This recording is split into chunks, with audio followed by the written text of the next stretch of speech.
하나님 말씀 함께 보시겠습니다. 마가복음 5장 1절에서 20절까지입니다.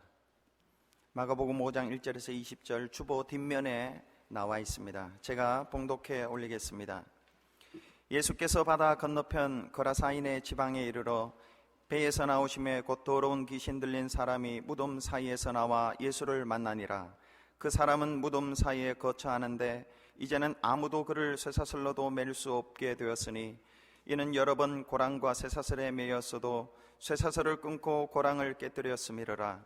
그리하여 아무도 그를 제어할 힘이 없는지라. 밤낮 무덤 사이에서나 산에서나 늘 소리 지르며 돌로 자기의 몸을 해치고 있었더라. 그가 멀리서 예수를 보고 달려와 절하며 큰 소리로 부르짖어 이르되 지극히 높으신 하나님의 아들 예수여, 나와 당신이 무슨 상관이 있나이까? 원하건대 하나님 앞에 맹세하고 나를 괴롭게 마옵소서 하니, 이는 예수께서 이미 그에게 이르시기를 더러운 귀신아 그 사람에게서 나오라 하셨음이라. 이에 물으시되 내 이름이 무엇이냐? 이르되 내 이름은 군대니 우리가 많음이니이다 하고 자기를 그 지방에서 내보내지 마시기를 간구하더니 마침 거기 돼지의 큰 떼가 상곁에서 먹고 있는지라. 이에 간구하여 이르되 우리를 돼지에게로 보내어 들어가게 하소서 하니 허락하신대 더러운 귀신들이 나와서 돼지에게로 들어가매 거의 2,000마리 되는 떼가 바다를 향하여 비탈로 내리달아 바다에서 몰사하거늘 치던 자들이 도망하여 읍내와 여러 마을에 말하니 사람들이 어떻게 되었는지를 보러 와서 예수께 이르러 그 귀신 들렸던 자 곧 군대 귀신 짚혔던 자가 옷을 입고 정신이 온전하여 앉은 것을 보고 두려워하더라. 이에 귀신 들렸던 자가 당한 것과 돼지의 일을 본 자들이 그들에게 알림해 그들이 예수께 그 지방에서 떠나시기를 간구하더라.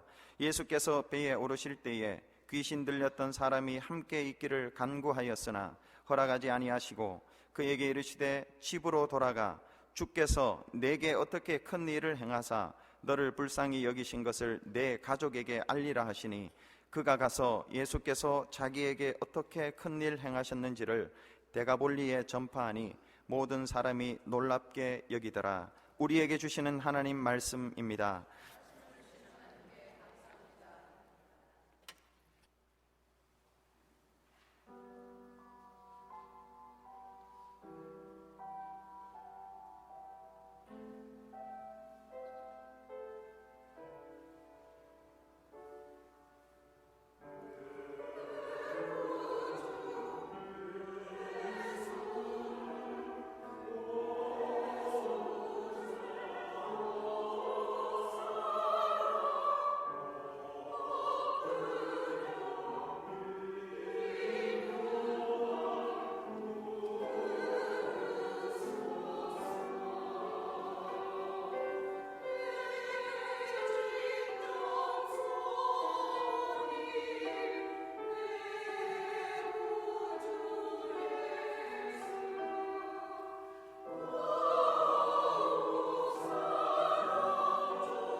아멘. 우리 모두가 하나님의 은혜 주셔서 예수를 더욱 사랑하는 저와 여러분 되기를 바랍니다. 오늘 본문은 예수님께서 거라사 지방에 귀신 들린 광인의 그 귀신을 쫓아내는 이야기입니다. 치유해 주시는 이야기인데 몇 가지 질문을 던지면서 답을 하면서 말씀을 전하겠습니다. 예수님을 믿고 성령님이 내주하는 성도님들도 귀신이 들릴 수 있습니까? 여러분 어떻습니까? 성경은 하나님을 믿는 사람은 귀신에게 완전히 사로잡힐 수는 없지만은 그러나 부분적으로 귀신이 들려서 통제를 받을 수 있다, 그렇게 이야기하고 있습니다. 구약의 사울 왕은 겸손했고 성령이 임했던 사람입니다. 그런데 그런 사울에게 귀신이 한 번이 아니라 3번이나 귀신이 들었습니다. 그때마다 이 귀신이 들릴 때마다 이 사울 왕은 인격이 완전히 변해서 다윗을 죽이려고 몇 번이나 했던 그런 잔악한 사람으로 변했었습니다. 사도행전 5장에 보면은 아나니아가 은혜를 받았습니다. 하나님께 헌금을 하고 싶어서 집을 팔았죠. 근데 갑자기 그 판값의 얼마를 숨깁니다. 그 이유에 대해서 베드로가 이렇게 이야기합니다. 네 마음에 사탄이 가득했다고. 디모데전서 5장 15절에는 이런 말씀이 있습니다. 바울이 이미 사탄에게 돌아간 자들도 있다, 이렇게 이야기합니다. 예수를 믿고 성령이 내주하는 성도들에게도 완전히 귀신에게 사로잡힐 수는 없지만은 어느 정도 부분적으로 이 귀신이 들릴 수가 있다는 증거들입니다.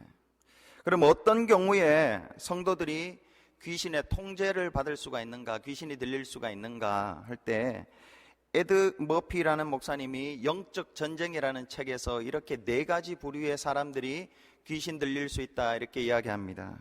그 첫 번째는 성적으로 범죄하는 사람들이 귀신 들릴 수 있습니다. 두 번째는 마음에 뿌리 깊은 분노가 있고 비통함이 있고 미움과 증오, 또 파괴적인 행동을 하는 것, 그리고 자기 파괴적인 충동을 느끼는 사람들에게 귀신이 들릴 수 있습니다. 셋째는 거부당하는 사람, 어려서부터 거절감을 많이 경험한 사람들, 또 자기에 대해서 부정적인 평가를 하는 사람들, 자기가 매우 무가치하다고 생각하는 사람, 수치심을 잘 느끼는 사람, 이런 사람들입니다. 네 번째는 신비스러운 제의, 그러니까 이런 예배가 아니라 사탄을 숭배하는 그런 의식들, 그런데 찾아가고 이단의 예배에 빠지는 사람들입니다. 악한 영적인 세계의 의식 속에 들어갈 때 귀신이 들릴 수 있습니다.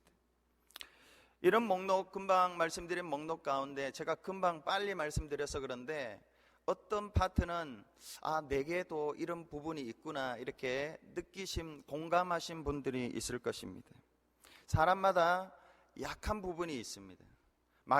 사탄은, 귀신은 언제나 사람에게 그 약한 부분에 돛을 놓고 유혹을 해서 넘어가게 만들고 죄 짓게 만들고 그 죄를 기반으로 해서 그 사람에게 들어와서 통치합니다. 귀신 들리게 하고 귀신의 조정을 받게 합니다. 사울왕은 어떤 약점이나 죄가 있었는지 모르지만은 그가 하나님의 말씀에 불순종해서 죄를 지었고 그 죄를 통해서 마귀가 들어가서 그 사울왕을 그렇게 미치게 했습니다. 아나니아 역시 어떤 유혹과 약점이 있었는지 모르지만은 물질이 생겼을 때에 사탄이 들어가서 그 물질을 감추었던 것입니다. 정신을 차리고 영적으로 깨어 있으면 여러분 마귀의 공격이 보입니다. 오늘 또 지금 이 시간도 마귀가 공격하는구나, 그걸 깨닫게 됩니다. 마귀의 공격을 이기려면 몇 가지를 알고 있어야 됩니다. 마귀에게 우리가 먼저 공격하는 것이 아니라 우리는 마귀를 대적하는 자가 되어야 된다는 것입니다. 항상 우리는 마귀를 공격하는 자가 아니라 성경은 마귀가 공격해 올 때까지 우리는 기다려야 하고 마귀가 공격해 올 때 우리는 그 마귀를 대적하는 자가 되어야 됩니다. 대적한다는 뜻이 뭔가 할 때 그것은 방어입니다. 공격이 아니고 방어하는 것입니다. 에베소서 6장에 사도 바울이 이렇게 말씀하죠. 우리의 씨름은 혈과 육에 대한 것이 아니라 우리의 씨름은 사람에게 대한 것이 아닙니다. 여러분 전후좌우로 있는 교인들이 여러분의 주적이 아닙니다. 그 너머에 있는 악한 영들입니다. 귀신들입니다. 사탄입니다. 우리의 씨름은 혈과 육에 대한 것이 아니요 정사와 권세와 이 어둠의 세상 주관자들에게 대한 것이라. 이 악한 영들에게 대해 이기기 위해서 하나님의 전신갑주를 입으라고 하죠. 하나님의 전신갑주는 총 6가지입니다. 그런데 그 6가지 중에서 공격용 무기는 한 가지밖에 없습니다. 말씀의 검. 나머지 5개는 전부 방어용입니다. 공격해올 때 방어하는 것입니다.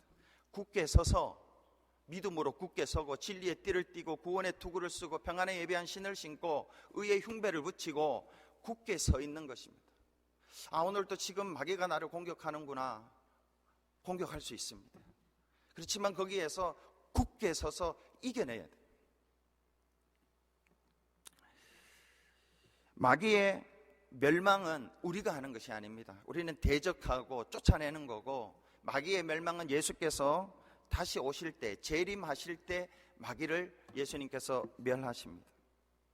그러면 귀신 들린 자의 특징으로 어떤 것들이 있는가 할 때 오늘 본문 마가복음 5장 1절에서 20절 특별히 5장 1절에서 4, 5절까지와 그리고 누가복음 8장 26, 27절 이 두 군데를 합쳐서 한 8가지가 나옵니다.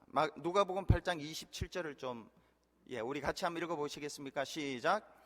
예수께서 육지에 내리심에 그 도시 사람으로서 귀신 들린 자 하나가 예수를 만나니 그 사람은 오래 옷을 입지 아니하며 집에 거하지도 아니하고 무덤 사이에 거하는 자라. 미리 말씀드리지만 마귀에게 귀신에게 들린 특징이 8가지인데 이게 꼭 일반화된 건 아닙니다. 귀신 들린 것은 꼭 8가지 특징이 있어야 된다. 그것은 아니에요. 이거보다 더 있을 수도 있고 적을 수도 있고 다른 것일 수도 있지만 이 거라사 광인의 귀신 들린 특징이 8가지라는 것입니다. 그 첫 번째는 옷을 입지 않았다는 것입니다. 이 사람은 첫 번째 특징, 귀신 들린 자의 첫 번째 특징은 옷을 입지 않았습니다. 그런데 오늘 본문 15절에 보면요, 귀신에서 노임을 받은 자가 첫 번째 특징은 옷을 입고 했습니다. 자기 옷을 입고 했습니다.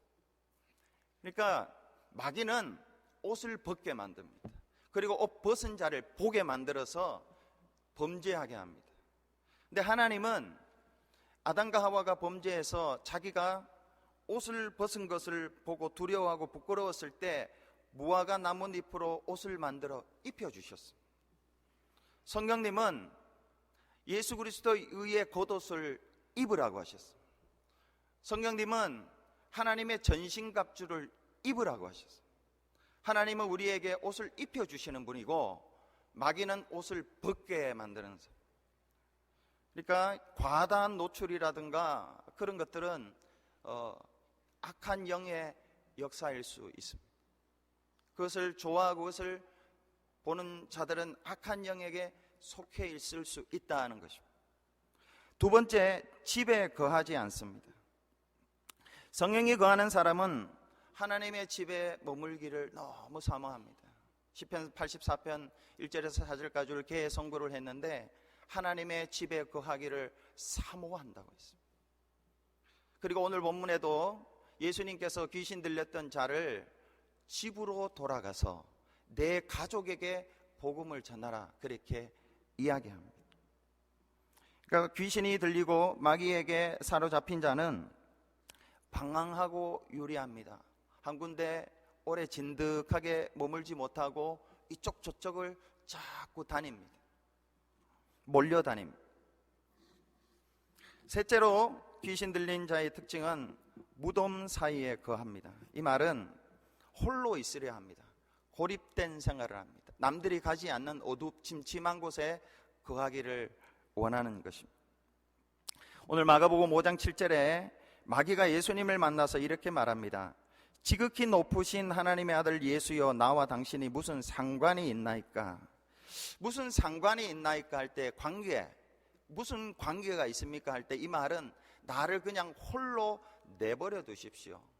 홀로 지내게 내버려 두십시오. 이 말입니다.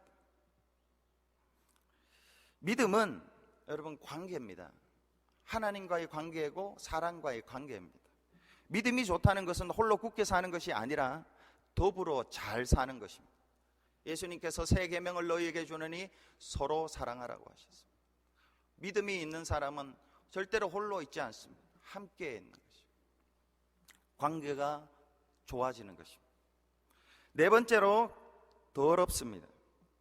2절에 더러운 귀신, 이 마가복음에 귀신에 형용하는 그 형용사가 더럽다는 뜻. 그리고 예수님께서 이 귀신을 쫓아내실 때 8절에 보면 더러운 귀신아 그 사람에게서 나오라 이렇게 이야기합니다. 이 귀신이 들리면 사람이 더러워집니다. 옷도 더러워지고 환경도 더러워지고 정리정돈이 잘 되지 않습니다. 그러나 하나님은 거룩하시고 질서의 하나님이십니다. 하나님을 모신 사람은 늘 정리정돈을 잘 할 수 있습니다. 다섯째, 귀신 들린 자의 특징은 초인적인 물리적인 힘을 가집니다. 오늘 본문 3, 4절에 이렇게 기록하고 있습니다. 아무도 그를 쇠사슬로도 맬 수 없게 되었는데 이는 여러 번 고랑과 쇠사슬에 매여서도 쇠사슬을 끊고 고랑을 깨뜨렸습니다. 그리하여 아무도 그를 제어할 힘이 없는지라. 육체의 힘을 과도하게 내가 힘이 있다고 그걸 과도하게 자랑하는 것은 성령의 역사라기보다 악한 영의 역사일 가능성이 높습니다. 성령님은 하나님이 이렇게 이야기합니다. 너의 약함을 자랑하라고. 약함을 자랑하는 것입니다. 그리고 십자가를 자랑하고 예수를 자랑합니다. 내 힘을 자랑하지 않습니다. 나를 과시하지 않습니다. 여섯 번째, 귀신 들린 자의 특징은 소리를 지릅니다. 5절에 보면 밤낮 무덤 사이에서나 산에서나 늘 소리를 질렀다 합니다. 귀신 들린 자의 특징은 밤과 낮으로 산에나 무덤이나 어디서나 소리를 많이 지릅니다. 근데 하나님은 늘 우리에게 말씀하실 때요 세미한 음성으로 말씀하십니다. 그리고 예수님은 마태복음 12장 19절에 다투지도 아니하고 들레지도 아니하고 아무도 길에서 그 소리를 듣지 못하리라. 예수님의 소리를 들으려면 귀를 기울여야 됩니다. 그리고 예수님을 따르는 자들도 그렇습니다. 고성방가나 소음은 마귀의 역사일 가능성이 높다는 것이죠. 근데 통성기도도 그런가? 그건 아닙니다. 통성기도는 주님이 부르짖으라고 했으니까 그거 외에 소리 지르는 것은 마귀의 역사일 가능성이 있고 마귀에게 사로잡혔을 가능성이 굉장히 높습니다. 일곱째로 자해합니다. 스스로를 해롭게 합니다. 본문에 보면은 돌로 자기의 몸을 해치고 있었더라. 악한 영은 자기를 괴롭히는 사람, 자기를 자해하는 사람입니다. 왕상 열왕기상 18장 28절에 이렇게 기록하고 있습니다. 그들이 큰 소리로 부르고 그들의 규례를 따라 피가 흐르기까지 칼과 창으로 그들의 몸을 상하게 하더라. 갈멜산에서 엘리야와 전투할 때 바알과 아세라상의 선지자들 850명이 이렇게 했습니다. 칼과 창으로 자기 몸을 자해하면서 자기의 신을 불렀습니다. 하나님을 믿는 백성들은 몸을 소중히 여기는 자들입니다. 술과 담배나 마약으로 몸을 상하게 하면 안 됩니다. 무엇을 먹든지 마시든지 몸으로 하나님께 산제사를 드리고 몸으로 하나님께 영광을 돌리는 자입니다. 건강하셔야 됩니다. 여덟 번째는 지적으로는 박식하지만 영적으로는 무능하기 짝이 없는 사람들입니다. 예수님을 향해서 이 귀신은 이렇게 이야기합니다. 지극히 높으신 하나님의 아들이여 합니다. 예수님이 누구신지 알고 있습니다. 큰 소리로 그것도 고백하는 건 아니고요, 토로하고 있습니다. 믿지 않습니다. 그냥 알고 있습니다. 그렇지만 이 귀신은 예수님을 따르는 데는 한 발자국도 뛸 수 없는, 영적으로는 무능한 자입니다. 아는 것은 많은데 열매가 하나도 없습니다. 이 귀신 들린 자의 특징입니다.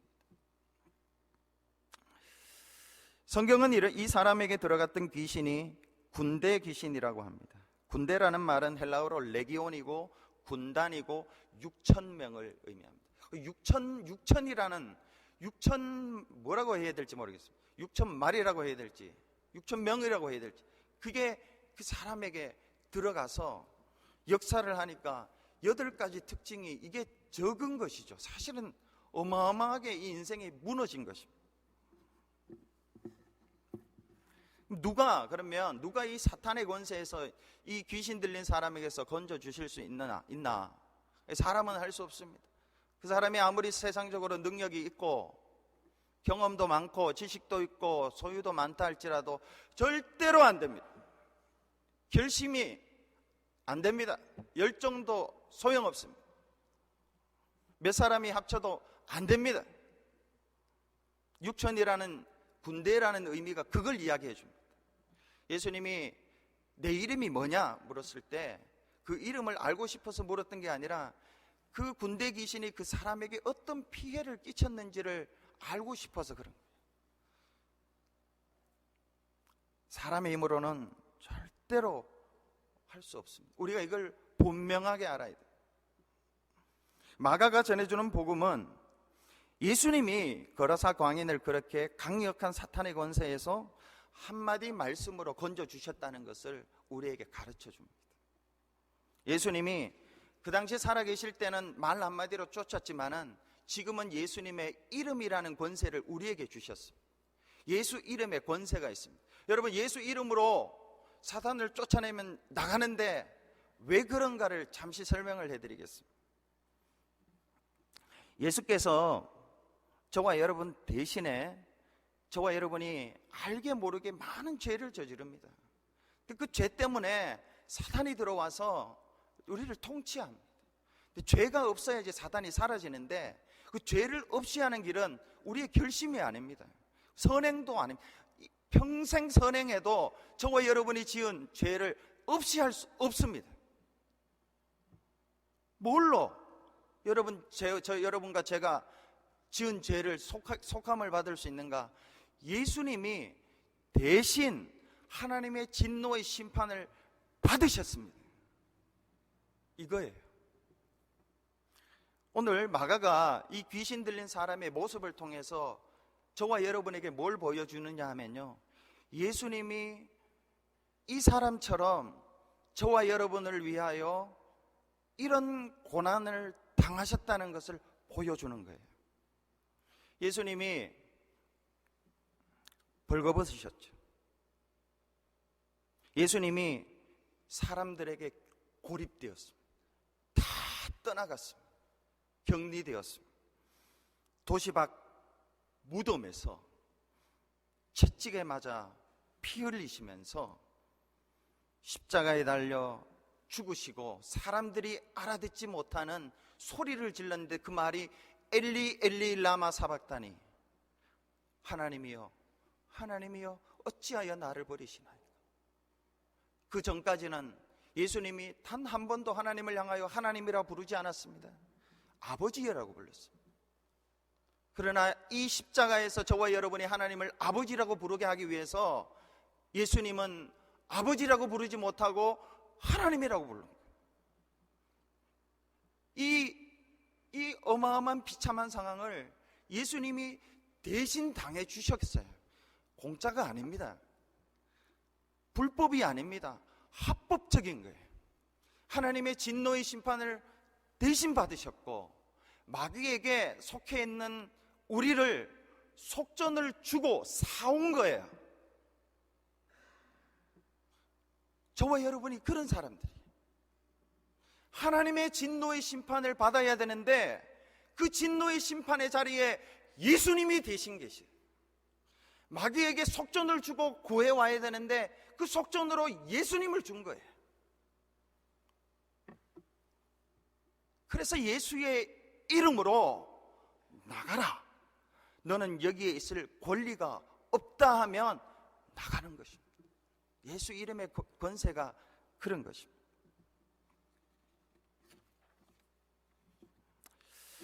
그렇다면 이렇게 해서 예수님이 그 치유받은 귀신을 쫓아내는 그 사람의 치유받은 자의 모습이 어떤가, 오늘 본문에 보면 두 가지로 나타납니다. 첫 번째는 예수를 믿고 죄를 사함받고 마귀의 권세에서 노임받은 이 치유받은 사람은 사람들을 향해서 정죄하거나 손가락질하거나 책임 소재를 묻지 않았습니다.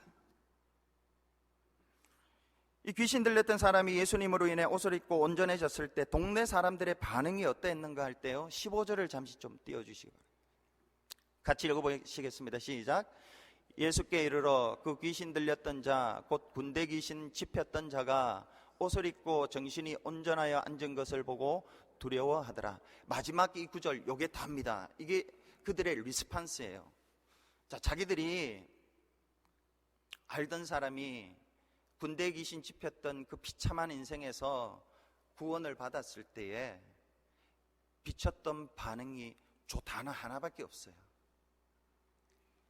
저 같으면 쫓아가서 그래도 면목 없지만 와, 어떻게 이렇게 고쳐졌냐고, 미안하다고 뭐 이런다든가, 하나님이 당신을 구해 주신 것에 대해서 하나님께 감사하다든가, 이런 반응이 보여져야지 않겠습니까? 그런데 이 사람들은 그냥 두려워하고 그들의 관심은 돼지밖에 없었습니다. 돼지 2,000마리 이런 거, 거기에 정신이 쏠려 있었습니다. 기가 막힌 반응이죠. 어이가 없습니다. 그런데 이런 반응을 두고 이 귀신 들렸다가 온전해진 사람은 그들에게 아무 관심이 없어요. 전혀 관심이 없어요. 일절 원망도 없고. 그러면 그들의 그 사람의 태도가 어떠했는가? 18절을 한번 띄워주시기 바랍니다. 같이 읽어보겠습니다. 시작. 예수께서 배에 오르실 때에 귀신 들렸던 사람이 함께 있기를 간구하였으나, 이거예요. 하나님의 은혜를 받고 죽었던 사람이 살아나고 절대로 내 힘으로는 구원받을 수 없었던 마귀의 권세에서 구원받은 자는 예수님과 함께 있기를 원하는 거예요. 그 외에는 원하는 것이 아무것도 없습니다. 예수님, 나는 당신과 함께 있고 싶습니다. 이거밖에 없어요.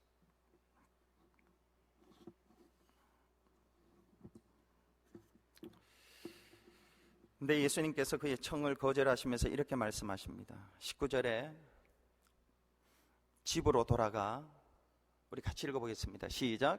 허락하지 아니하시고 그에게 이르시되 집으로 돌아가 주께서 내게 어떻게 큰 일을 행하사 너를 불쌍히 여기신 것을 네 가족에게 알리라 하시니. 여러분, 마지막 질문인데요, 이게 왜 예수님 따라가고 싶다고 했을 때 그래 오케이 날 따라 follow me 하지 않고 리젝션을 하셨을까요? 그래 집으로 돌아가라. 돌아가서 주께서 내게 어떻게 큰 일을 행하신 것을, 너를 어떻게 불쌍히 여기신 것을 내 가족에게 알리라. 주께서 얼마나 큰 일을 행하셨는지, 너를 얼마나 불쌍히 여기셨는지를 내 가족에게 알리라. 왜 이렇게 하셨을까요? 두 가지 이유가 있습니다. 이 사람은 예수님의 이 말씀을 들었을 때에 한마디 묻지 않고 예수님, 저는 싫습니다, 가족에게 돌아가고 싶지 않습니다 하지 않고요, 예수님의 명령에 순종합니다. 가족뿐 아니라 가족이 속해 있었던 데가볼리 지역에 가서 복음을 전합니다. 여러분, 이 사람들이 어떤 사람이었습니까? 귀신 들렸을 때 그를 찾아와서 쇠고랑으로 묶었던 사람들, 귀신 들렸을 때 그를 한 번도 찾아오지 않았던 사람들, 귀신 들려서 치유받았을 때에도 돼지 생각했지 이 사람 때문에 기뻐했던 사람들이 아닙니다. 그런데 그 사람들에게 예수님이 가서 하나님이 네게 어떻게 큰 일을 행하셨는지, 너를 얼마나 불쌍히 여기셨는지를 가서 가족에게서부터 전해주라. 사실 이 가족이 문제가 있었던 것 같아요. 제 생각에 가족이 이 사람을 내쳤던 것 같기도 하고요. 그래서 예수님이 그에게 먼저 가족에게 가라고. 근데 이 사람은 예수님을 은혜를 잊고 자기를 부인하고 가족에게 갔어요. 대단하잖아요. 안 보고 싶은 가족일 수 있습니다. 다시는 보고 싶지 않은 동네 사람일 수 있습니다.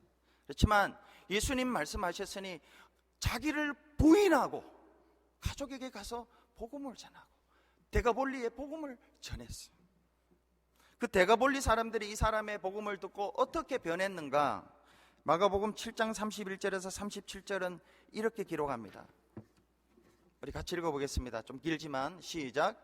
예수께서 다시 두로 지방에서 나와 시돈을 지나고 데가볼리 지방을 통과하여 갈릴리 호수에 이르시매 사람들이 기먹고 말 더듬는 자를 데리고 예수께 나와 안수하여 주시기를 간구하거늘 예수께서 그 사람을 따로 데리고 우리를 떠나사 손가락을 그의 양귀에 넣고 침을 뱉어 그의 괴혀에 손을 대시며 하늘을 우러러 탄식하시며 그에게 이르시되 에바다 하시니 이는 열리라는 뜻이라.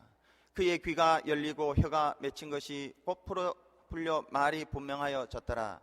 예수께서 그들에게 경고하사 아무에게도 이르지 말라 하시되 경고하실수록 그들이 더욱 널리 전파하니 사람들이 심히 놀라 이르되 그가 모든 것을 잘하였도다. 못 듣는 사람도 듣게 하고 말 못하는 사람도 말하게 한다 하니라.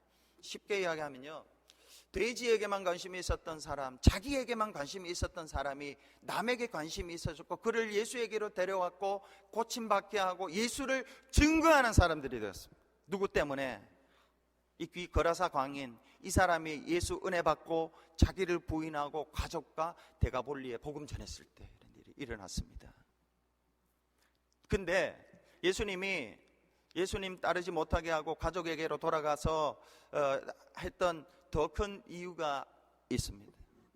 복음 전하고 하나님 전파하는 것은 두 번째 이유입니다. 첫 번째 이유는 정말 중요한 것은 이 사람이 예수님으로부터 치유를 받았지만은 그 치유가 온전해지기 위해서는 그를 버렸던 사람들에게 가서 그와 화목해야 돼. 그를 거절했던 사람들을 용서해야만 그 마음에 있는 귀신의 터전을 쫓을 수 있어요. 톰 라이시라는 영국 주석가가 이렇게 이 부분에 대해서 주석을 합니다. 치유받은 사람이 예수님과 함께 남는 것을 허락하시지 않은 것도 치유의 일부였다는 사실에 주목하길 바란다. 베드로는 따라오라고 했습니다. 그런데 이 사람은 가족에게 돌아가라고 했습니다. 이유가 여기에 있습니다. 마음에 아직도 아픔이 있는 사람이, 인간관계에 대한 아픔이 있는 사람이 예수를 온전히 따를 수 없습니다. 가서 그 사람과 너가 예수의 힘을 힘입어서 너가 용서하고 너가 관계를 회복하라는 거죠. 그럴 때 자기를 부인하고 가서 할 때 죽을 것 같았지만은 생명의 역사가 일어나는 거죠. 오늘 저는 성경 본문을 통해서 여러분 매우 익숙치 않은 귀신에 대해서 제가 짤막하게 소개했습니다. 인정하고 싶지 않은 부분들도 있습니다. 내가 귀신이 들렸나? 저는 그럴 때가 있는 것 같아요. 성경을 통해서 보면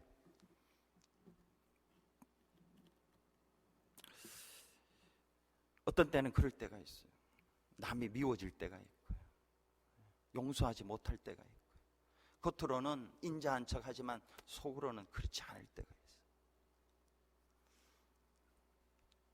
죄를 짓기 때문에 죄는 요한일서 3장 8절에 보면요, 마귀는 죄 짓게 하고 죄로 말미암아 반드시 거기 들어와서 역사한다고 합니다. 오늘 여러분에게 제가 빠르게 소개한 8가지 거라사 광인의 귀신 들린 특징들이 있다면, 먼저 해야 될 일은 겉으로 열심히 일하고 이게 아닙니다. 죄를 회개하고 하나님과의 관계를 회복해요. 그럴 때 마귀가 떠나가고 하나님이 여러분의 삶을 도와주실 것입니다. 우리가 열심히 사는 것도 중요하지만 그것보다 먼저 회개하는 일이 중요합니다. 회개를 해야 마귀가 떠나가고 하나님의 임재하시고 하나님의 임재를 받아 살 때에 자유할 수 있습니다. 기도하겠습니다. 우리 반주 좀 해주시고 한 1, 2분 정도 말씀 생각하면서 기도하겠습니다.